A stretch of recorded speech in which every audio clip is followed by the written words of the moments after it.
Welcome back. All right, so I haven't done a TEG video in a while. I'm aware, honestly, I'm watching the traders. Like I've watched the Australian one. What a finish! It is sad that the Australian one got canceled. I'm so sad. The second season was just so maddening, and I yelled so much. And then at the end, it oddly became satisfying. So if you haven't watched it, I recommend it. I'm going through the UK version now. I've watched both seasons of the U.S. version. Man, that show's just it's fantastic, and I've watched the Canadian one as well, and I did finish the New Zealand one. So I'm running out of traders to watch. But yeah, we're in the midst of season one, and the drama is just great. The I can't believe you're crying. Why would somebody be crying? And then the next day, the person saying that is bawling their eyes out too. So, anyways, there's a lot of talk about our network TVs dying, and I get it. I totally get it. There's a reason why, in general, when I watch TV, I'm kind of like not watching network TV.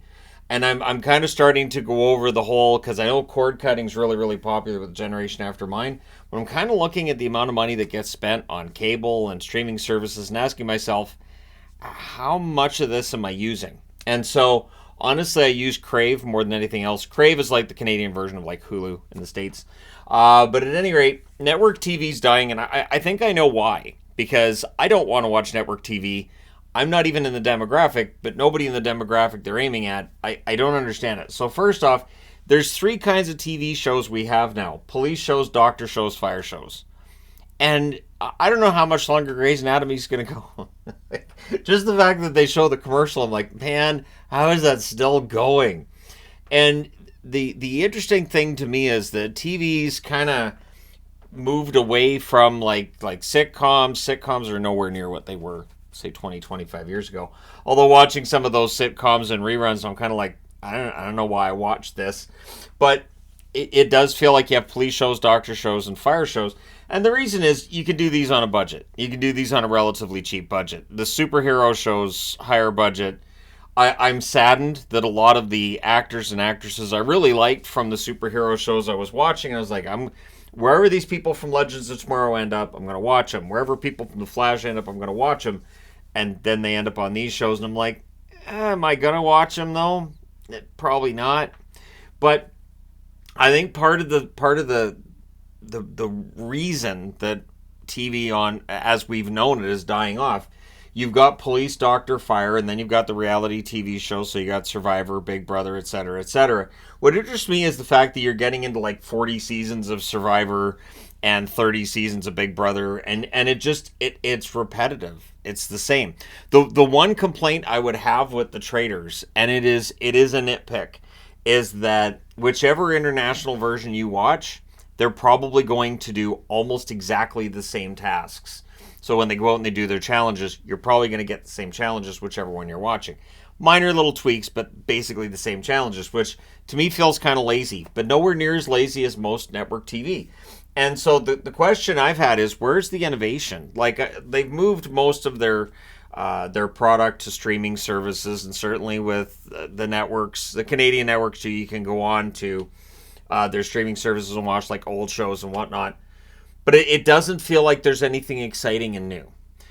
These reality TV competition shows used to be a big deal. Now I don't care. I just don't. And it feels like we've had so many seasons. So like you could win a competition on TV and end up being a big star, say 20 years ago. Now I don't know if that works anymore. I just don't know if that works. Because there's so many. So it'd be like, yeah, so I'm kind of a big deal. I won a reality competition. Yeah, who doesn't? Get in the back. So it feels like there's a lot of this, and I totally get why. If you're growing up, you're in the generation behind mine, you're like, none of that interests me. So you have no interest in cable. And then the streaming services are not what they were either. So I'm old enough to remember when Netflix was first Netflix, streaming anyways. I never did the rental online, renting the discs and then sending them back. In Canada, they got rid of that pretty quickly. That was it. It didn't make logistical sense. Definitely makes a lot more business sense not to do that in Canada. But at any rate, It feels like the quality that we saw with Netflix in the beginning, and not only that, but its catalog is nowhere near what it was, say, 10 years ago. And yet the price is more. So we're going to give you less, and we're going to, and I mean, giving you less doesn't necessarily mean there's less stuff, but there's less watchable stuff. So there was a time where I could scroll through Netflix, go, I want to watch this, I want to watch this, and I put a bunch of stuff on my watch list, and I go through like, okay, I want to watch all these, and now, no. The quality is nowhere near what it was. It doesn't feel like it's that long ago that if a show was on Netflix, you knew it was going to be a quality show. And now, if you hear coming to Netflix, you think, if it's a movie, it's not good enough to be at the theaters. And if it's a TV show, it's probably not going to be very good. There are exceptions, but not a lot of them. Not enough of them. Like it does feel like it's the exception. I never did finish Sex Education. I got one episode into the new season, 2 episodes into the new season, and I went, "This doesn't interest me. This is a different show. This isn't what I watch. No thanks." And I think it was Ruby's character. I think the name's Ruby that they built up and turned her into an actual character. And I could see early on that they had kind of undone that. And I was like, "All right, well, if Ruby's not going to play a role in this, then I don't care." I felt like it was just sort of meh, which is weird because initially with that show I loved it. I thought it was cutting edge. I thought it was different, but it turned into kind of meh, which happens a lot, right? It's not the first show that's done that, but it feels like I don't know if the writing got lazy or if just maybe the actor turnover, maybe it hurt the quality of the show, but it kind of fell apart for them. So I mean, I still watch like some like Too Hot to Handle, but I mean, there's only so much of that you can watch. I've talked about like going back to network TV. Well, Love Island Games wasn't actually on network TV. That was just pure straight to streaming, which tells you that they A, didn't think that it would make it with the ratings on network TV, or B, they wanted to have it be a little more dicey and a little more racy than it would have been on network TV, which is probably what it is with Love Island. But the like Disney Plus when it first came out, and I know the family loves the Disney Plus. I know the family does, but for me personally, not a lot on there that I want to watch. I've talked about it before. The amount of Star Wars and Marvel shows, just too much. And I just had to tap out on both. I had to say, you know what? I love Star Wars, and I used to love the Marvel TV and movies, but I'm done. I can't do this. And it is too bad because I know there's some good product that I haven't watched, but I don't have the interest anymore. And that's where I think it's interesting, because for me, I went on Netflix, I think it was yesterday. So when I get ready to do my treadmill, I need something to watch while I'm on the treadmill. I'll throw on Netflix. Nothing. I found nothing.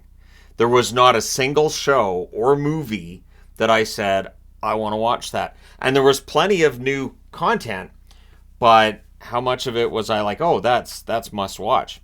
No. I couldn't find anything, which was shocking because it's a lot of money to spend per year on a service that has really nothing I want. Again, I know Yvonne uses it. I know the family uses it. For me personally, not much there. So I'm paying for other people to use the service. And Amazon Prime, and I've got Canada in brackets there because it is different in Canada than in the States. There are a lot of times where I'll look up like where I can watch a movie or a TV show. It says Amazon Prime, and I'm like, yes. And I click on it and it's just for the Americans. Now I know VPN. Yeah, the last time I installed a VPN, I got the blue screen of death on my computer a bunch. I uninstalled the VPN. It went away. We installed the VPN on our TV. It messed up the TV really bad. We eventually had to uninstall it on there as well. So we don't use VPNs. I stay away from VPNs in general. So I just get whatever Canada's offering. I know Netflix in Canada has less available than Netflix in the US, although it's a little different. Like, for instance, The Office is still on Netflix in Canada.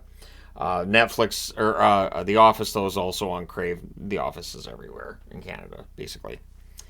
And it again, when that's one of your selling points for your platform, it shows there's not a lot of must-watch on now. There isn't. There was a time where there were shows that every week I'd be like, okay, I have to watch this. And the closest I get to that is now Doctor Who again. Doctor Who's the show that I have to watch. Outside of that, I don't really care. Like, I'm not on social media enough. One other thing too, and I know this isn't necessarily related to the topic of the video, but old man, I tend to ramble. Just social media in general. Like I used to avoid going on Facebook because I'd be like, all right, I can't go on Facebook because I haven't watched the finale of this season of this show, and somebody's going to spoil it. Well, now Facebook just shows me whatever it thinks I want to see. It's never what I actually want to see. So like I'll find out people's birthdays a week after it's done. I'll find out somebody passed away days, weeks after it's happened. Like it's great how Facebook's become completely and totally useless unless you want to see advertisements every two posts. It's just it's sad because I used to use Facebook to like keep in touch with people, and now it's a mess. I would not have a Facebook account if I didn't have a YouTube channel. And also, I reactivated my Facebook account back in 2016. I had deactivated it a while before, and I was so happy while it was deactivated, to be completely honest. But I reactivated it simply because I had started dating Yvonne, and I wanted to make sure people knew I actually existed. So, couldn't have her being in a relationship with somebody that wasn't on the platform, so I reactivated my account in part for that. But I really don't use it. I really don't. And it's very rare that I see posts I want to. There are people it does not show me ever. And it's aggravating. And it is something that, like, Twitter's unusable now. Twitter's just all bots everywhere, and it's all people yelling at each other. It's descended into madness at this point. I think Twitter's completely useless at this point. I use it for videos I do on the other channel just because I follow the official accounts of the guys who break all the trades and the reporters for each individual team. Although I can still get that information elsewhere. It's a little bit easier to get it on Twitter, but at times even on Twitter it can devolve into whatever. And then you get stuck going down that rabbit hole, right? Instagram's a mess. I don't really bother with Instagram. And TikTok, yeah, I'm too old for TikTok. So anyways, it does feel like network TV is definitely in a state of flux, and it does feel like there's no innovation. And what I mean by that is a scripted series that comes out of nowhere, that isn't about police officers, doctors, or fire departments, that we say, hey, this is a really good show. People need to watch this, and it's scripted. And this is a really good, everybody come watch this show. We don't have that experience anymore because it's all cookie cutter. All the storylines are cookie cutter. It's all the same, and it gets very much to a point where you ask yourself, why bother? You know the formula, you know what's going to happen each episode, so why bother? And I know movies have had that trouble too, where there's so many sequels and so many reboots. And then it's like, oh, box office is down. Well, yeah, you guys aren't innovating. You're not doing anything new. And I just wonder what the future for this is. So if network TV continues to drop off, if people aren't getting network TV, eventually that falls by the wayside. What replaces it? Are we going to end up in a society where it's just a bunch of short form videos and streaming services and that's it? Or will network TV find a way to innovate and make itself relevant again? And so that's the question I ask of all you fine people wearing my Christmas shirt. I didn't have a chance to wear it at Christmas, so I figure I can wear it now. It's just presents and stuff. It's a Disney one, obviously, because you've got Stitch over here, so that kind of thing. But anyways, let me know your thoughts in the comment section below. As always, don't forget to hit like and subscribe if you haven't done so already. And yeah, let me know what you still find to watch on network TV, or are you like me and you're like, not really. Like for me, it's Chef Ramsay shows, although the latest season of Kitchen Nightmares was really, really boring. Like, really boring. So, I didn't even finish it. So, there's that. And that feels odd. But in general, those shows are usually entertaining and fun. So, let me know your thoughts. Thank you guys so much for all your support as always. And I apologize I haven't been uploading videos as often here. That should change soon, really, really soon, especially once we get to playoff time and I have some more time. There's videos that Yvonne and I need to do for this channel. They will get done. It's just a matter of crossing my fingers and get that done when the time comes. But there are definitely videos that I know we need to do. There are things we need to review and things we need to talk about, movies we've seen, things we've done, places we've gone, that kind of thing. So stay tuned for that for people who are still subscribed. Thanks, and I hope to provide enough content to keep you hooked, keep you on the subscription side of things rather than the unsubscription side of things. Thanks again for all your support. I will talk to you again soon.